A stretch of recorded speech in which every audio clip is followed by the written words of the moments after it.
world wheat markets in the current crop year. Non-Durum wheat prices are lower this year, basically due to record world wheat production of about 604 million tons. So that's up from 583 million last year. And we've actually had above average production in all of the major producing regions except Canada.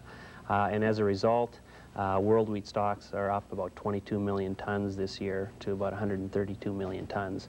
So we've had a significant increase in production and stocks, and prices have been pressured. As well, with the financial crisis in Southeast Asia, that's created a lot of uncertainty and speculation in the markets over how that's going to impact import demand in those countries. Now, those things are obviously reflected in the first set of pool return outlook figures that we have out. Hard red spring wheat-wise, how are we looking on the demand side there? Are things going to pick up possibly in the year? Well, in terms of the supply-demand situation for the upcoming crop year, we are expecting lower world wheat production, but with the higher carry-in stocks, total supplies would actually be a little bit higher in the upcoming year. So as a result, that's why we're expecting a little bit lower prices in the coming year.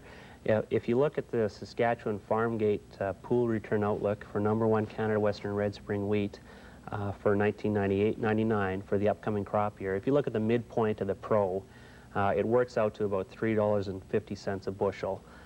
So that's down about 14 cents a bushel from the current 1997-98 Pro. And essentially, the Pro for the upcoming crop year for the other grades and classes are all down between 14 and 16 cents a bushel. When we look at Durum, just moving on down the list here, last year Durum prices looked pretty darn good compared to hard red spring. Are we going to see that same kind of premium there this year, or are we talking some big jumps in seeded acreage? Well, we are expecting quite a bit lower premium for Durum over spring wheat in the upcoming year than what we saw this year. Basically, the reason that Durum prices were as strong as they were this year was because of a drought in North Africa. That's the main importing region. They typically import almost half of the world's Durum.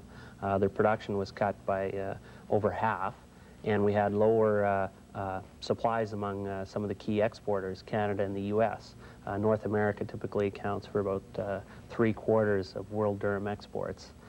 So with a very strong premium for Durum over spring wheat, we are expecting a fairly significant increase in Durum acreage in North America, between 15 and 16% increase in Canada and the U.S. And so far, one thing we're going to have to watch, though, is North Africa, because although they did have good moisture conditions during seeding last fall, it has turned dry. It's been quite dry over the past month or two. So we're going to have to watch that situation pretty carefully.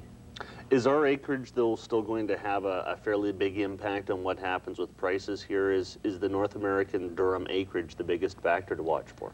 Yeah, it definitely will have a significant impact. You know, in terms of Canadian Durum production is normally accounts for between 15 and 20% of world Durum production. You know, if you compare that to total wheat, we produce about 5% of the world's wheat production. So definitely what happens, and if you include the U.S., I mean, production in North America certainly does have a big impact on the market. Okay. Well, let's move on to other wheats for a little bit here. CPS prices, guys were moving some stuff onto the feed market, I know, this past year just because the prices weren't there. How are we looking for Canadian Prairie Spring and maybe Extra Strongs as well? Well, for Extra Strong, we're expecting Extra Strong pool return outlook for the upcoming crop year to be down 14 cents a bushel. So Saskatchewan FarmGate Pro would be about $3.69 a bushel. And for CPSs, for CPS Red, we're expecting the returns to be down about 14 cents a bushel, and CPS White down 16 cents. Essentially, in terms of who our users are for these wheats, Extra Strong, about 71% of our Extra Strong exports go to the U.S. The U.S. and Italy together account for about 80% of demand for Extra Strong. It's primarily used as a blending wheat. It's very strong protein, and it's used for frozen dough products. For Canada Prairie Spring Red, some of our key markets are Iran, Indonesia, and China. For CPS White, Pakistan and Bangladesh, two of the key markets there. Countries in the upcoming crop year. We don't expect a major impact on wheat import demand. There's still a strong core demand for wheat-based food products, and you know, we don't see wheat being displaced by other foodstuffs such as rice. The cost of all foodstuffs has basically increased proportionately, so we still see strong demand there, basically. Just to wrap up as a final point here, if you were to pick a couple of different classes of wheat here, what do you think has the most for upside potential at this point, this early in the season? Any guesses you want to hazard there? Well, you're putting me on the spot there. But, well, if you just look at the pro, just look at the price spread between CWRS and some of the other classes. And that tells the story there for you. And of course you have to look at your conditions in your growing area, you know, what classes and what varieties are best suited to your growing area. If the yield advantage for CPS Red in your area offsets the price discount to CWRS, then you know you may be better off seeding that. And as well, extra strong, the return is still fairly good. So. And it is really early yet at this point. Absolutely. Anything could happen. I can't stress that enough. We're still a long ways. The next PROs are out when? The next pro will be released, well, next month. But okay. And the one to keep an eye out for, I guess, would be your May, April, May? Yeah, that's a little tighter. That's when you start to get a little better handle on the world supply-demand situation, because it's still really early right now. Okay. Thanks for your time today, Larry. Okay, thank you. Larry Sawatsky with some food for thought for us from the Canadian Wheat Board. That's our feature interview today on Market Prospects 98.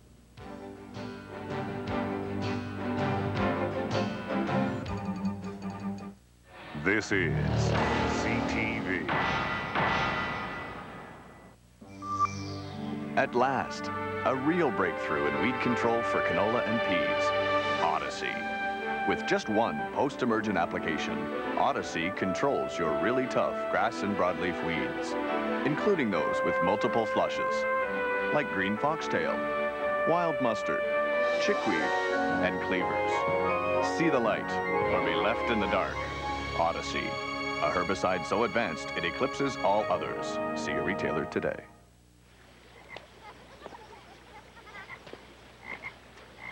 Values are important, and I would teach my kids to enjoy life.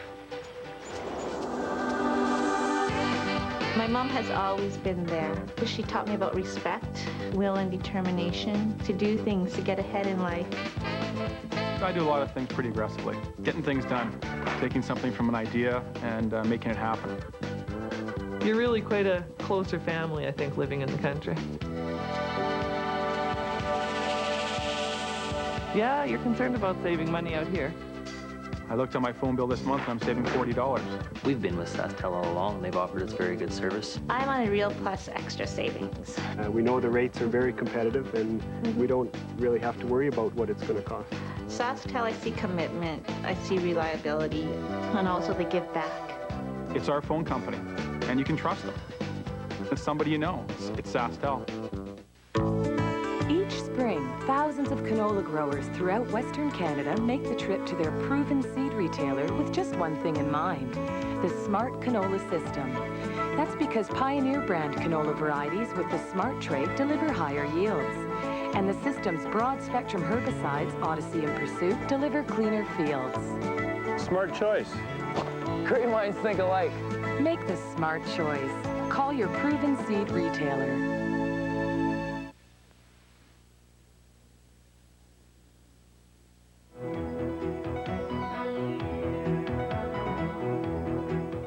The so-called ethnic market is a growing segment of Canada's diverse population.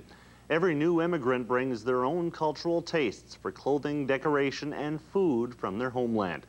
Entrepreneurs are scrambling to give them what they want. Traditional North American table fare, it's not.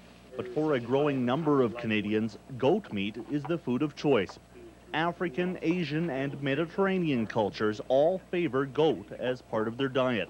In fact, it's believed roughly 70% of the world's population consumes goat meat or milk.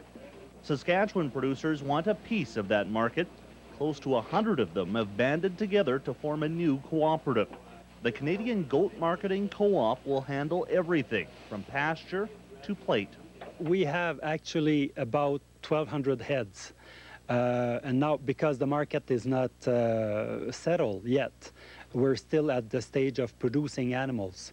But I would presume in about 2 years, we're going to be able to put some meat on the meat counters. Cuts of goat meat bring between $7.50 and $8 per pound at the supermarket.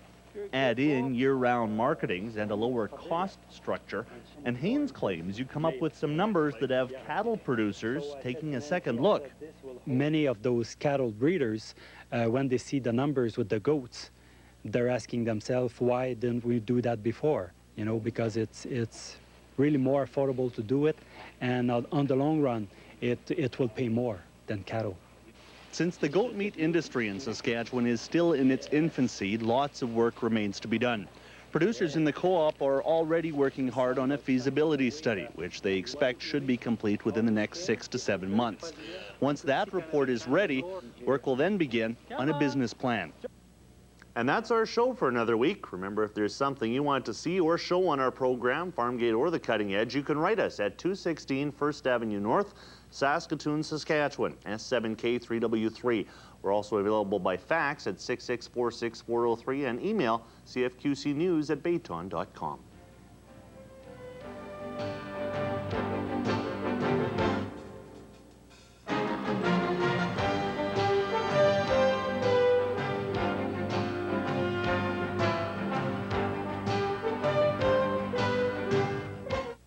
Dr. Quinn and Diagnosis Murder Before Wheel of Fortune Fun, and some political jabs on double exposure. Once the Thief Follows at 10, tonight on CTV.